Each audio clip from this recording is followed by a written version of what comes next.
সুপ্রিয় দর্শক, বিকেল জয় করে রাষ্ট্রীয় ওয়ারিয়র্স কিছুক্ষণের মধ্যে রাজশাহীর এই শাহ মখদুম বিমানবন্দরে এসে উপস্থিত হবেন এবং সেই সাথে এই ছাদখোলা বাসে বিজয়ের যে ট্রফি, সেই ট্রফি নিয়ে তারা রাজশাহীর পুরো শহর ঘুরবেন, অর্থাৎ রোড শো করবেন। এর মধ্যে অসংখ্য ভক্ত দর্শক যারা রয়েছেন তারা কিন্তু এই রাজশাহীর এই শাহ মখদুম বিমানবন্দরে বিজয়ের বীরদেরকে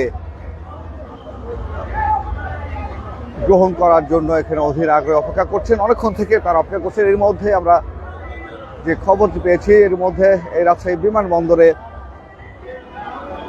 সেই ইউএস বাংলার 161 যে বোয়িং, সেই বোয়িংটি ইতিমধ্যে এসে পৌঁছেছে এবং কিছুক্ষণের মধ্যেই সেই বিজয়ীরা ঠিক এই বিমানবন্দরের এই গেট দিয়ে তারা বের হবেন এবং আপনারা নিশ্চয়ই সেটি দেখছেন যে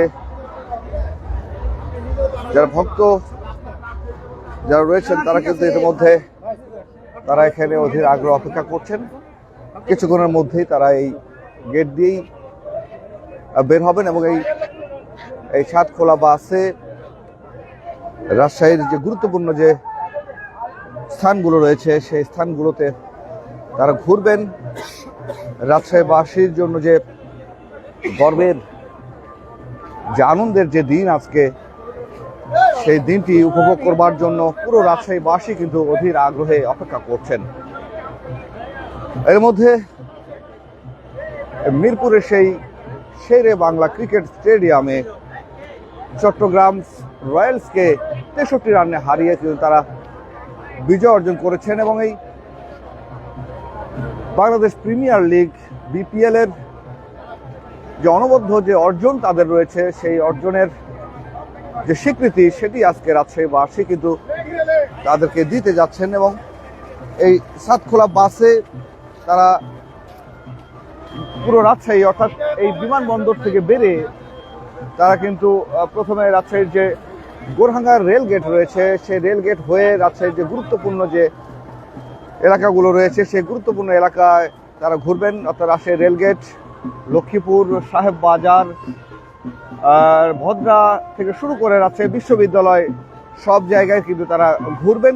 এটা রোড শো হবে এবং সর্বশেষে রাজশাহী কলেজে এই ট্রফির সাধারণ মানুষের জন্য প্রদর্শনের জন্য সেখানে রাখা হবে।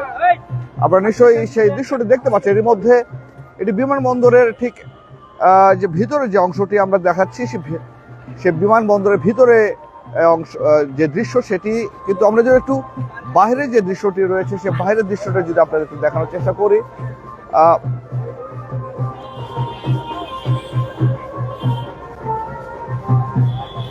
আপনারা নিশ্চয়ই দেখতে পাচ্ছেন যে বাইরের প্রচুর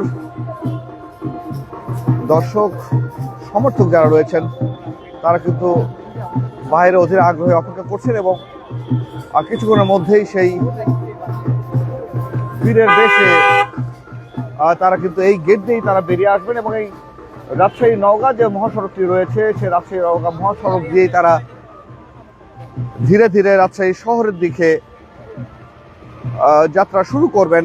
এর মধ্যে আমরা খবর পেয়েছি যে রাজশাহীর এই বিমানবন্দরে ইউএস বাংলার যে 161 যে বোয়িং সেটি ইতিমধ্যে এসে ল্যান্ড করেছে এই রাজশাহী শাহ মখদুম বিমানবন্দরে এবং যে সমর্থক যারা রয়েছেন, ভক্ত সমর্থক যারা রয়েছেন তারা কিন্তু ইতিমধ্যে সেই সকাল থেকেই তারা এই বিমানবন্দরে সেই বীরদেরকে গ্রহণ করবার জন্য তারা কিন্তু অধীর আগ্রহে অপেক্ষা করছে। আপনারা নিশ্চয়ই সেই দৃশ্যটি দেখতে পাচ্ছেন। এর মধ্যে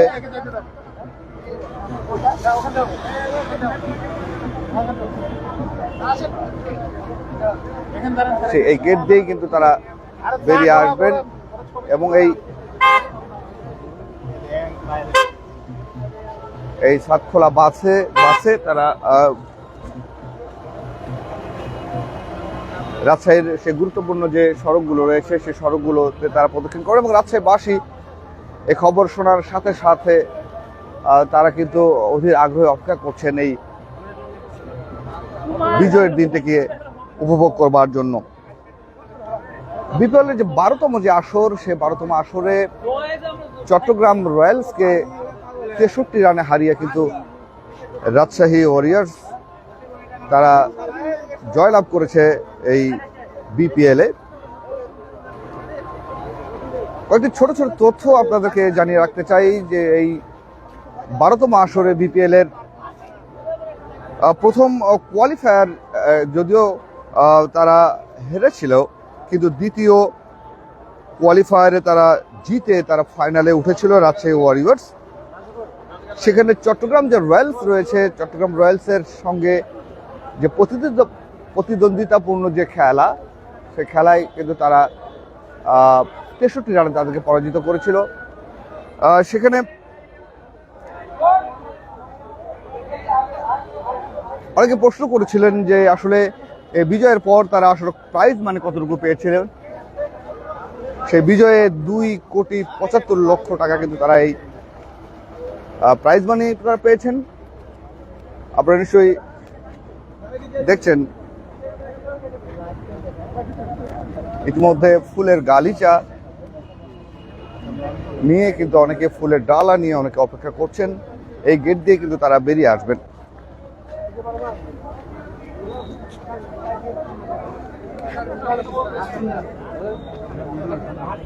দীর্ঘক্ষণের অপেক্ষা।